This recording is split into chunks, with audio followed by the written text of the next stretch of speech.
Hello, hello. Today's topic is compassion fatigue and burnout prevention for the healthcare professionals. I gear my presentations towards nursing students, but this can apply to anyone in what they call a helping profession.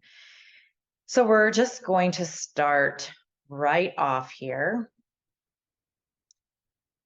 I really like this picture. I created this presentation as part of my doctorate project. My goal was to create a class to teach nursing students about burnout and compassion fatigue, the common signs and symptoms of both, and also the differences, and how to be aware of it and how to prevent it. And this picture kind of depicts exactly what compassion fatigue is, and that is, as nurses, we all got into this profession for the most part because we wanted to help people in some way or another.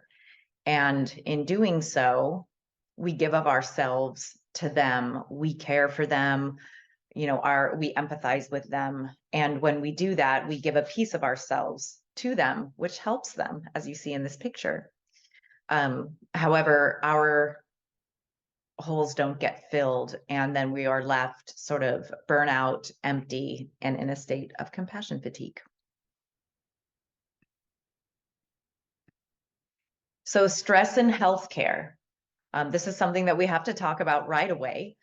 What I have noticed is that nursing students, for the most part, got into nursing because they've helped someone in some way and they enjoyed how that made them feel. And so what you don't know, if you have never been in healthcare before, is that there's so many stressors in healthcare that you have to be aware of. And I'm going to go through sort of how you can manage that. But let's talk about the stresses in healthcare first. So it's an overwhelming transition from student to registered nurse. So while nursing school is stressful, you do have your instructor with you. And you have sort of a safety net of that you're the student, you're not a licensed professional at this point. But when I made this presentation, I made it for fourth semester. But I feel like as the years went by, as I was a professor for longer, people sometimes enter nursing school already in sort of a burnout, compassion fatigued state of mind because they're helping, family members, or they have stressors at home, or they work as an EMT or a CNA, something like that. So once you graduate from school and you transition from student to registered nurse, it's a big hurdle. For the last 3 years, I have been running a new grad program in the hospital setting, and I have seen this. So they graduate from nursing school just thinking they're just going to transition and get trained for a couple weeks and they're going to be fine. But the responsibility of being alone is a lot in the beginning. So responsibility of patients' lives. Well, let's start thinking about that in first semester. Everything that we do, revolves our patients and their safety. That's a lot of responsibility. Exposure to constant human suffering. Unless you work in the postpartum unit or possibly in an aesthetics profession, most of our patients are in some kind of form of suffering. And if you're just dealing with that every single day, it can rub off on us. Demanding workloads. We have a lot of busy times when we're working our 12-hour shifts. We have a lack of sleep if you're working on night shift, but even if you're working on day shift, it may start at 6 in the morning to 6 at night, or 7 in the morning to 7 at night. And if you have any kind of commute, oftentimes you get home, 8:30, you eat, you go to bed. So lack of sleep has something to do with that. Insufficient rewards and support. Intimidation from patients, families, peers, and or managers. We hope this isn't the case. And if it is, then you may need to find a different place to be working. But this can happen. And we will have many, many opportunities to talk about this throughout the program and together. So occupational stresses, again, the workload, the management practices, your schedule sometimes can be a stressor for you. Financial factors, conflict between work and family responsibilities. I know when I was a brand new nurse, my husband and I had to split up our shifts due to daycare. So he worked graveyard and I worked day shift, and we never saw each other for about 5 years. And that was stressful for us. Career development, sort of where are you going? Where do you want to be? In a poor organizational climate can be a stressor. Long hours, shift work. Shift work just means that you're not a salaried employee. Hospitals are open 24 hours a day, 7 days a week, and holidays and all of that. So that can be stressful. We have to, as nurses, be so many different things. But one of the things that we have to do now is we have to give good customer service. So you're, swamped with patient care, responsibilities, giving meds, those challenging patients, and then you also have to be super friendly. Exposure to infectious diseases, exposure to suffering, demands of required accreditations. The impact of stress on the body. So this is a weird place for me to say this, but I do have pictures on my presentations when I record them, but for me, the YouTube platform is something that I like to have on while I'm driving. It's like driving and listening to something, just is something that I like to do. So I will be reading off a lot of these pictures. So if you are like that too, and you just have your headphones on and you're doing chores, I will go over it with you. But this impact of stress on the body, in my experience, can be so extreme and you don't even really realize that it's happening sometimes. But in our body, if we're really stressed, we're under a lot of stress, you can become fatigued. You can just have constant headaches, constricted breathing, frequent infections, skin irritations, and taut muscles. Your emotions, you can be irritable, depressed, lose your confidence. This has a lot to do with burnout, apprehension, indifference, and insomnia. In your mind, you just worry, constant wheel of worry, foggy thinking, impaired judgment, hasty decisions, negativity, indecisiveness. And then your behaviors. You can have insomnia, you can feel restless, lose your appetite, substance abuse, accident prone, and loneliness. So how do you deal with stress? So look at this list and I'll read it off to you. But everybody deals with stress in a different way. And it's so easy to just sort of bury your stressors and not deal with them, that then they just pile up and one day you just lose it. But do you isolate?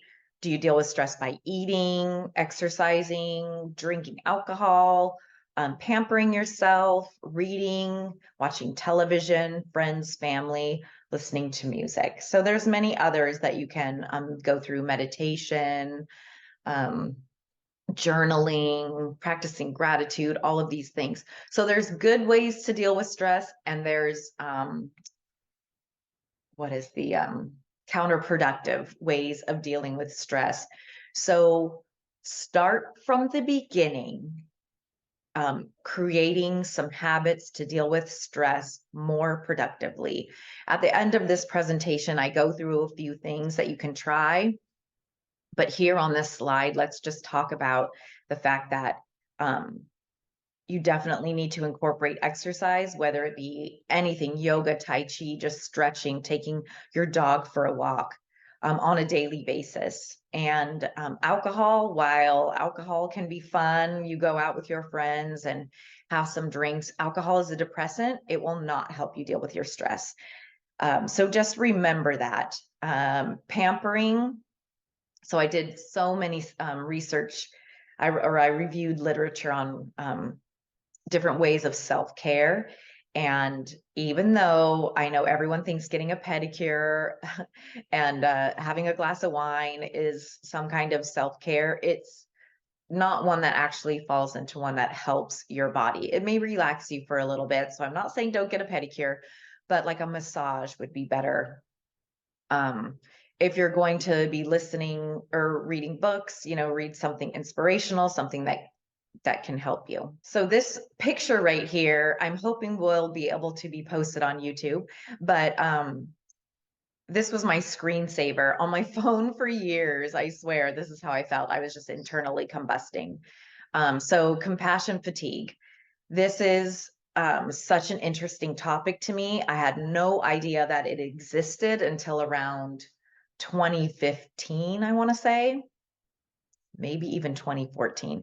But compassion fatigue is an emotional, physical, and psychological exhaustion experienced by people who help others. So that is definitely the significant factor of compassion fatigue versus burnout, and that is that it's for the people who help other people. So that doesn't necessarily mean just nurses.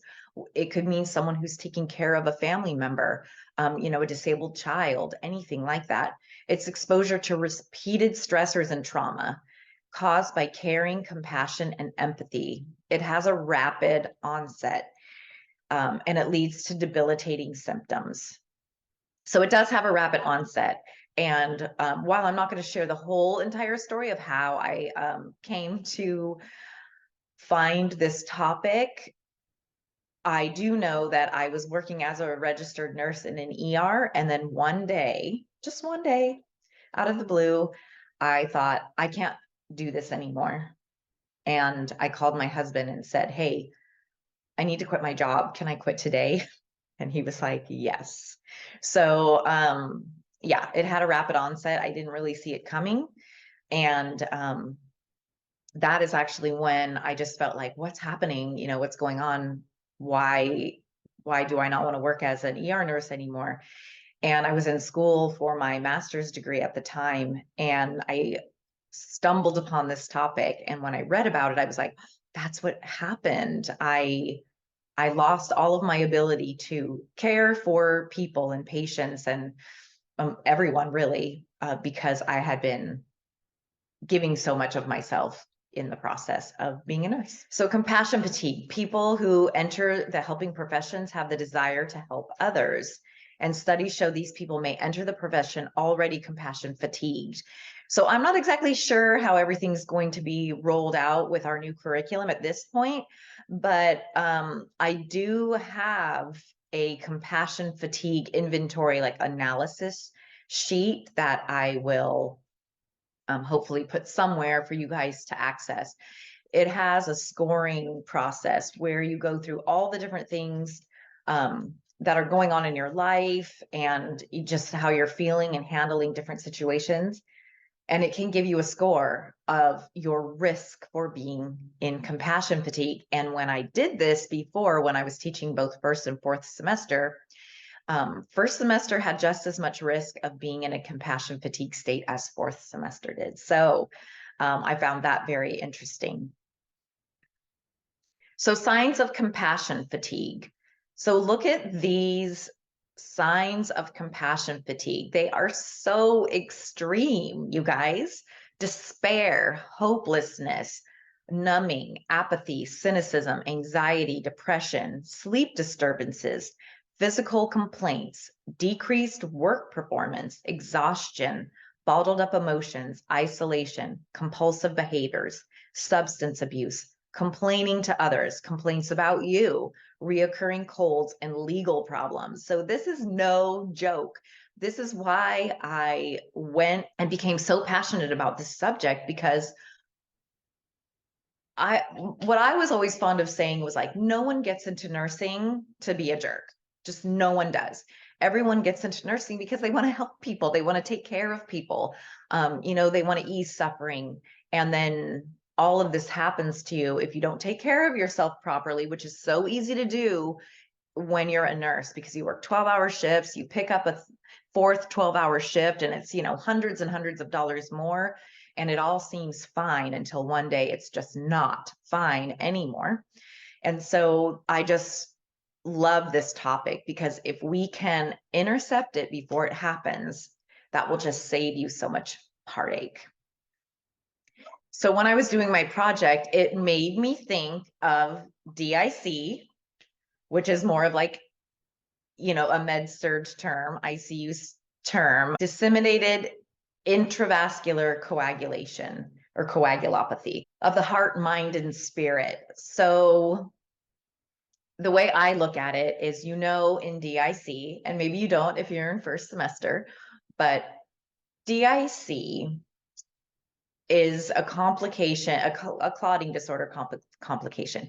And is what it does is it happens when you have sort of an overwhelming trauma to the body for some reason. I'll use sepsis as my example. So if you have a patient who is septic and they're having these little micro injuries all throughout their vascular system, the clotting factors go all throughout the body, like the good clotting factors that they are, and they go to clot and fix all of the little micro injuries throughout the body. But in doing so, they used up all of the clotting factors that the body has access to, and the patient ultimately bleeds out. So that's what compassion fatigue is. It's like you're giving yourself little pieces here and there, giving self to your family, giving self to your work, giving self to your patients, and till you have nothing left, no compassion left. So I made that up. Okay, I have some slides here. They're just little memes that kind of give you a visual of what compassion fatigue is. And so you can't run a car if it has no gasoline. You have to take care of yourself first. You can't pour from an empty cup. You have to put your own oxygen mask on first. So there's another little story that I think really, really highlights how you have to take care of yourself in the field of nursing. And that is, if there was you and all of your family members floating in the ocean, and everyone is so exhausted and near drowning, and suddenly a little boat appears, how can you save your family members?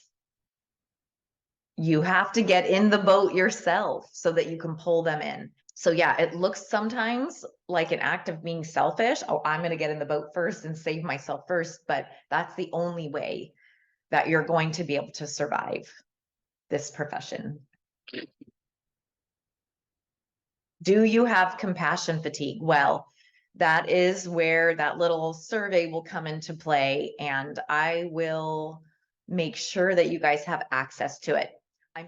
So burnout's different than compassion fatigue. So let's talk a little bit about burnout. And the real scary thing is when you have burnout and compassion fatigue at the same time, you just have no hope, no chance. It's going to take a long time for you to recover from that. So let's not have that happen to you. So this is a state of fatigue, frustration, and exhaustion brought on by excessive demands and limited resources. Hello, nursing. It evolves over time. It's brought on by workload, work environment, and stress. Nurses may leave or transfer departments. So this is really interesting because my experience was compassion fatigue and probably burnout as well. But it was definitely more compassion fatigue related. And so I remember when I wanted to leave the ER, it was like I was done forever. I was never going to be able to be a nurse again. I was crying every day because I'm like, what happened to my career? And how did, I didn't understand what was going on. And then years later, was talking to this one nurse who was on like a med surg floor, and she was saying like she was so burnt out. And so I could only relate to her from where I had come from. But she was like, no, I don't want to get away from bedside. I love bedside. And so she actually went to the ER and has been super happy ever since. So she was dealing with more of a burnout from this standpoint, not the compassion fatigue side of it. So what is burnout? Burnout is a special type of job stress, a state of physical, emotional, or mental exhaustion combined with doubts about your competence and the value of your work. So it's a stressor that just takes a toll on you emotionally as well, and you can become mentally exhausted. And then that really depletes your self-confidence. But burnout can happen anywhere. I look at my daughters who work in, the restaurant industry or in the beauty industry, and they come home sometimes talking like this. So burnout can be anywhere. But if you combine burnout and compassion fatigue, you have quite the combo. So rates of burnout. So here you go, the average rates of all MDs, PTOT, social workers, and emergency room RNs. So I did this originally because, and my background is ER. So I know that, that other departments have high burnout rates as well. But as you see, 80% of ER nurses have the highest rate of burnout at 80% when surveys were done.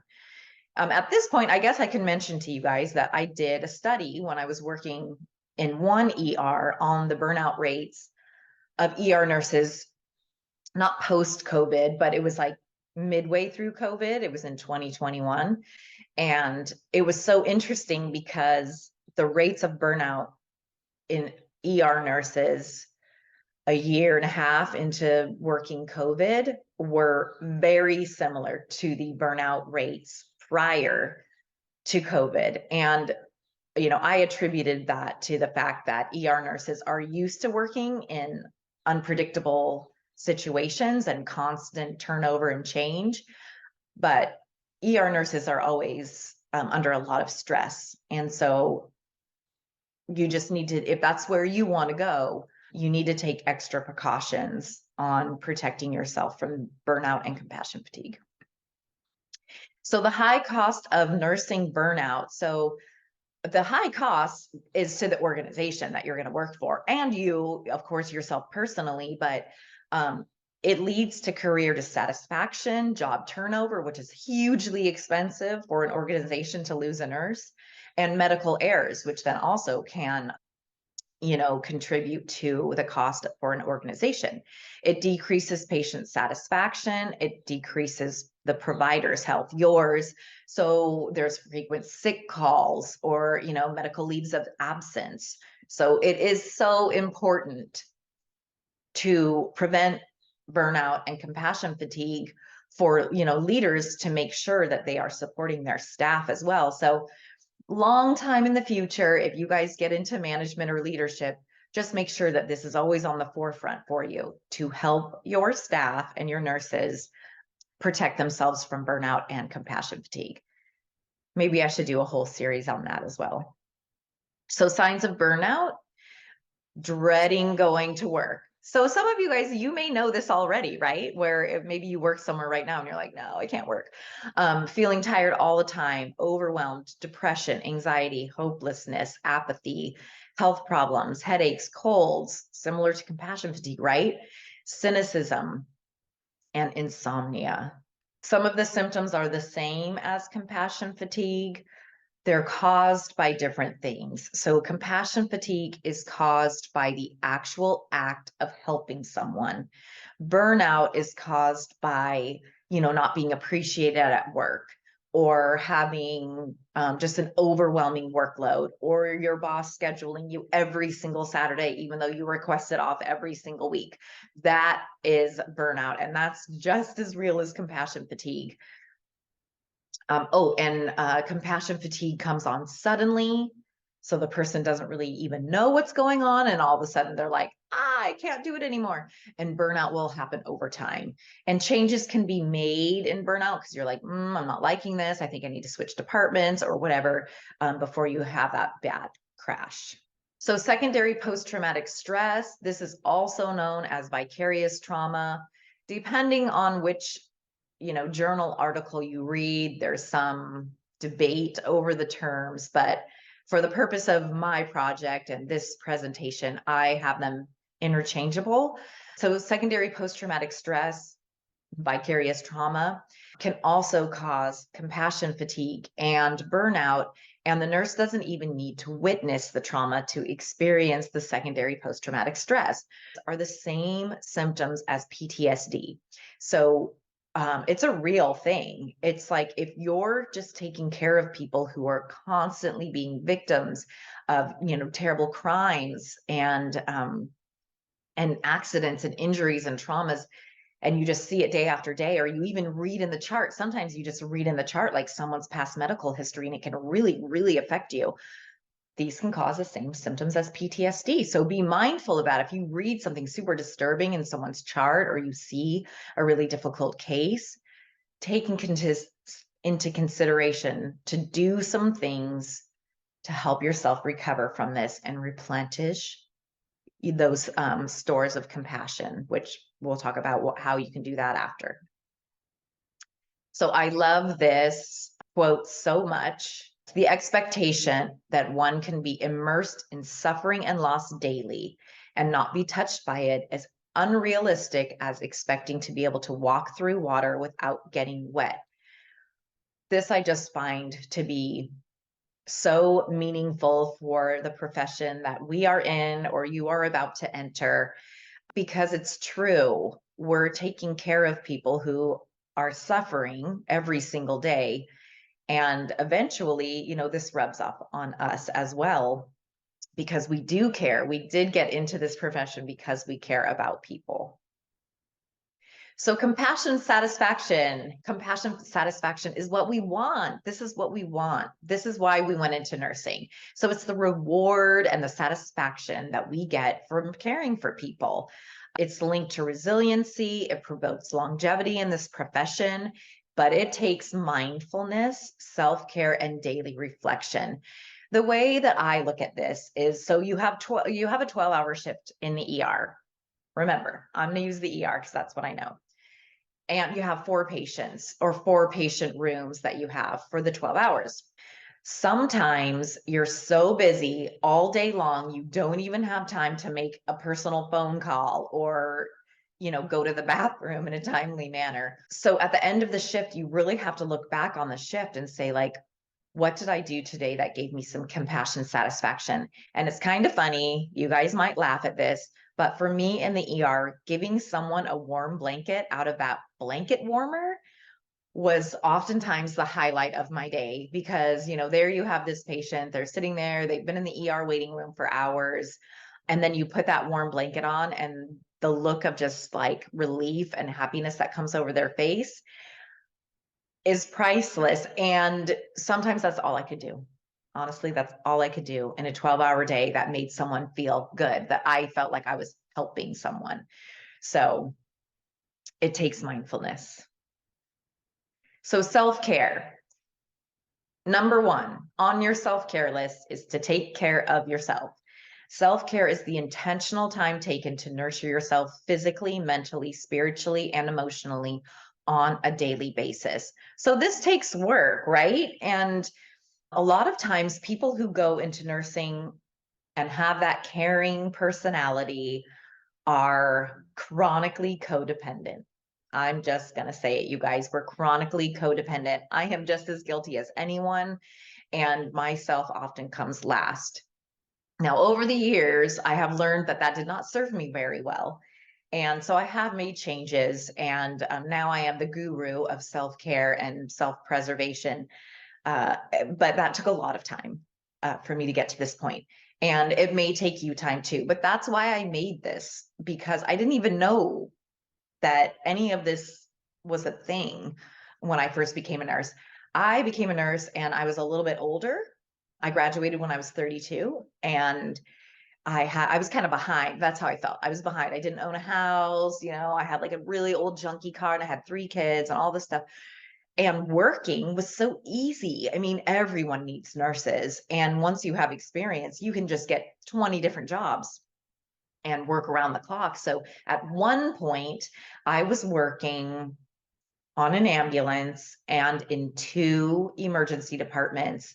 I was working in trauma centers, and I was loving every minute of it. And I was making so much money, and I was trying to save for a house. That was my goal. So I did not see it coming that I was just draining myself to death. And so I decided that I was going to introduce this topic in school so that you guys know about it. Don't be afraid of it. Be proactive against it. So life balance. This is so interesting. I've actually watched a lot of YouTube videos and read articles on life balance. And actually, there's no such thing as like a work-life balance. one of the things that I learned was that if you look at your life as more like a pie graph, that changes. So right now, if you're in nursing school, your pie graph is going to be mostly nursing, right? If we think of like a whole circle, here we go, a whole circle of life, and you have exercise, you have self-care, you have friends, family, work. I don't know, what am I missing? What do we have here? Social, financial, mental, family, community, spiritual care, a social life. You want to have those little pie pieces, spread out throughout that pie graph, and it's going to change. So sometimes things have to be a little bit more narrow for a little while. School is going to take up a lot of your pie piece. Just know that. But try to fit your other things that cause you to have a little bit of life balance there as well. So we can talk more about that in class. Maybe we can do some activities and draw our own pie graphs of where we are and where we would like to be. So self-care, exercise, eating healthy, getting adequate sleep, which is 7 to 8 hours, taking tech breaks, awe moments, breathing exercises, calm and train the wandering mind with meditation, and progressive muscle relaxation.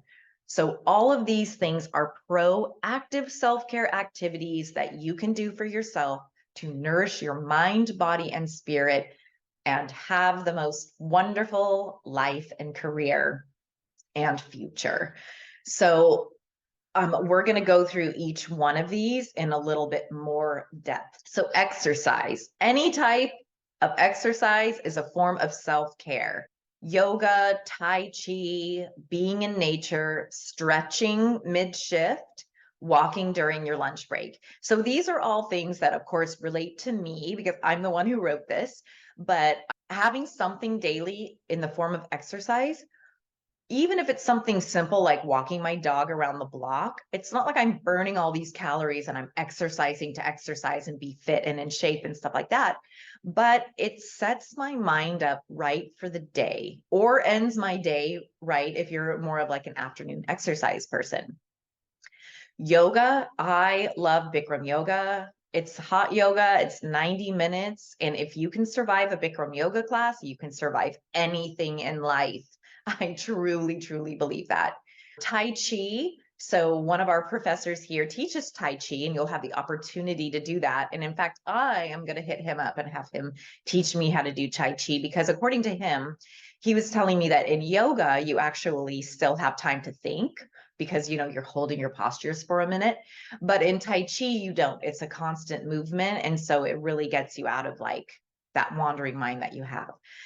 Being in nature, this is such a big one for me. And when I say nature, I mean walking around my neighborhood because I can't always get out to like nature. Stretching mid-shift, this actually has such an impact if you are working or even here in school. Maybe I'll start doing this in school. And then walking during your lunch break. I always walk during my lunch break when I was a floor nurse or, an ER nurse. I just got out, I walked around the parking lot. It was, not a pleasant environment to be walking in, but just walking helped me clear my head and get me out of the department. So eating healthy. Oh my gosh, you guys, you are going to see when you are a nurse, people love to bring you snacks, cookies, chocolate. Oh gosh, bagels, donuts.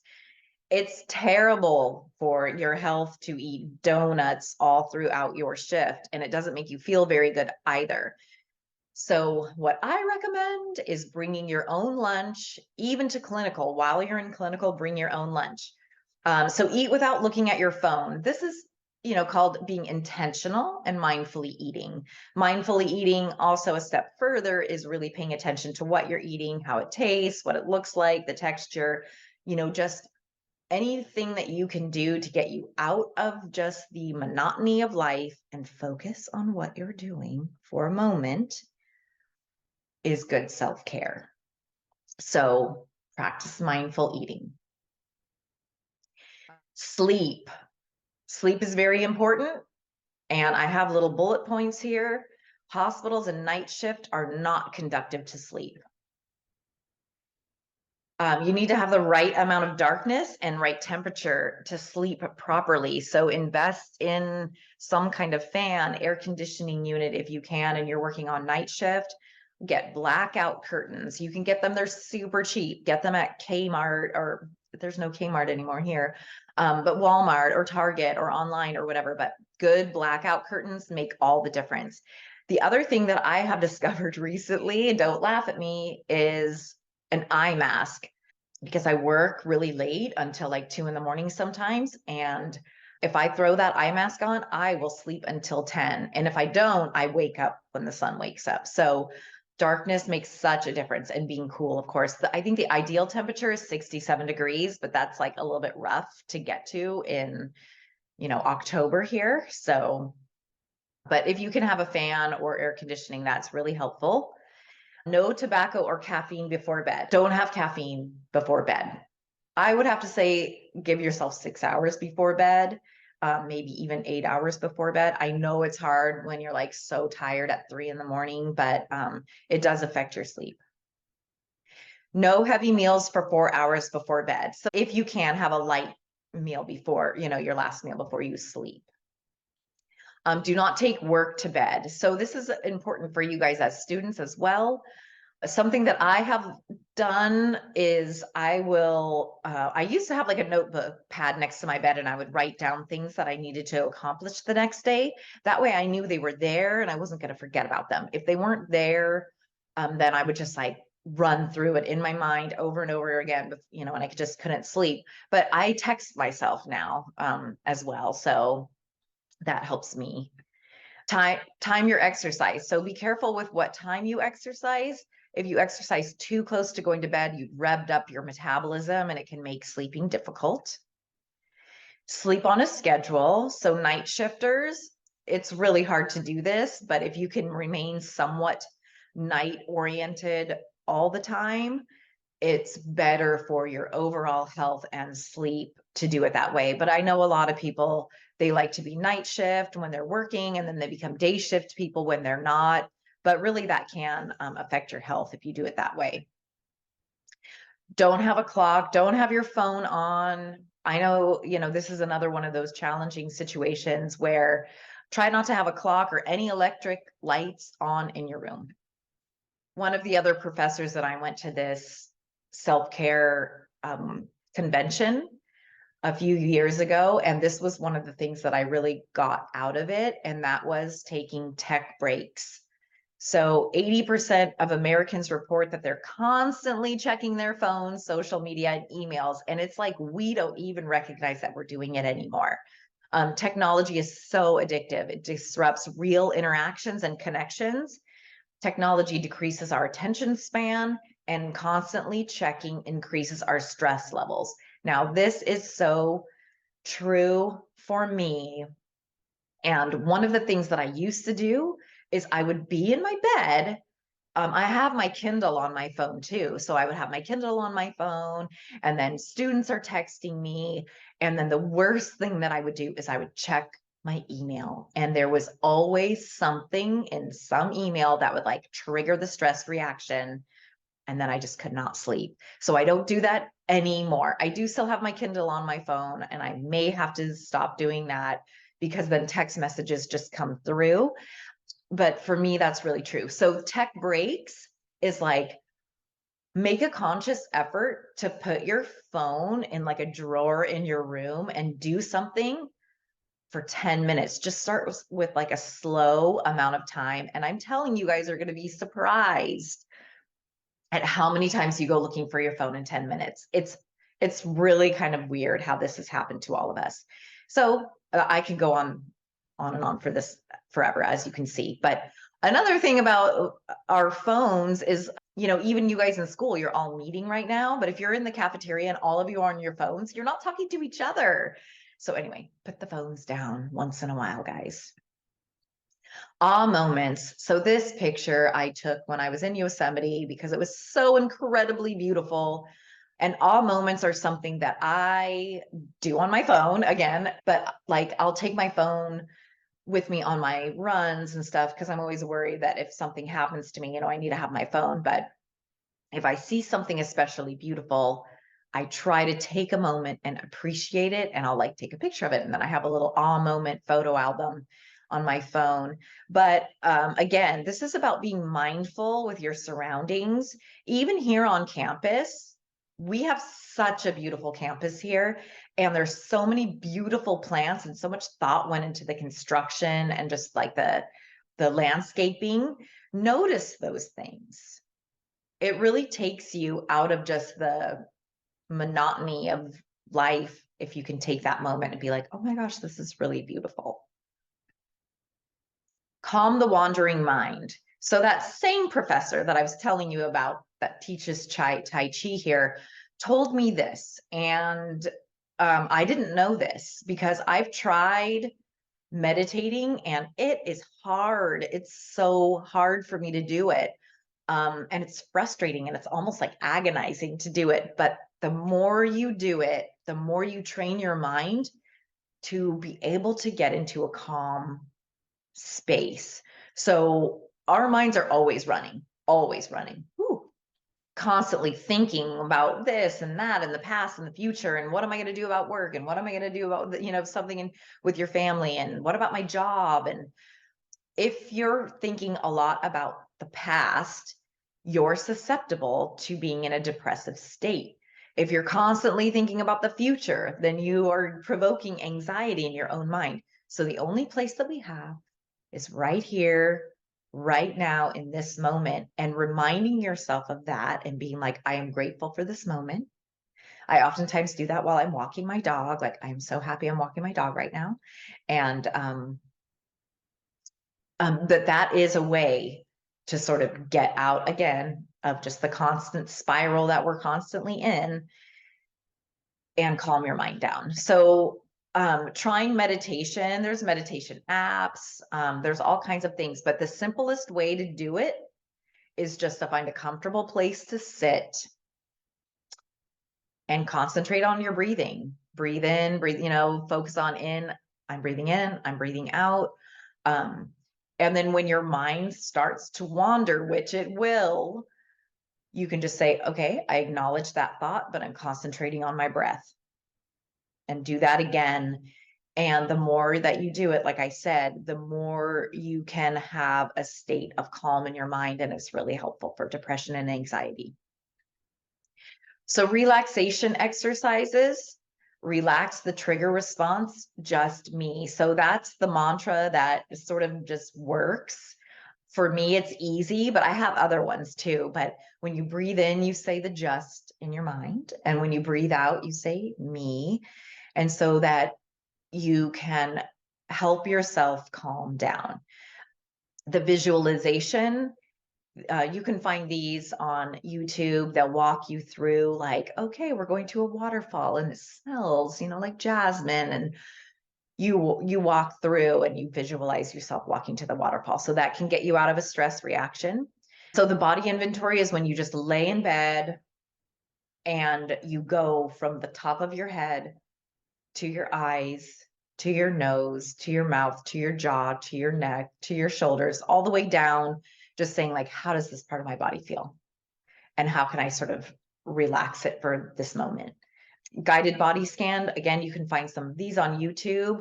These are hard though. Like, I'll keep looking for one that I think is good, but they have like, I don't know, music that I don't always like, or an accent I'm not wanting to listen to. I don't know. So I'll look for some more of those. Mindful driving, try this, you guys. This is kind of interesting because how many times do you go from school or work to home and you don't even remember how you got home? It's like, oh my gosh, I don't even remember driving. Do the mindful driving. It is, again, one of those things that you can do to just be present in the moment. It's like, okay, I'm holding the steering wheel. I'm passing the stoplights. I'm pushing on the gas. Be present in your life and in that moment. The alternative nostril breathing, good for anxiety and panic attacks, and the complete breath. So this one I really like. I used to use this one all the time, especially during periods of time in my life where I was super stressed out, because it triggers your sympathetic nervous system. and it calms you down. So you breathe in for 4 seconds and you breathe out for 8. So it's that pushing out over that 8 seconds that really sort of triggers your relaxation response. The alternate nostril breathing is really good too. This kind of feels funny, but I think that almost be why it might help you. But you just breathe in through one nostril, and you can plug up one so that you know keep tabs of it, but you breathe in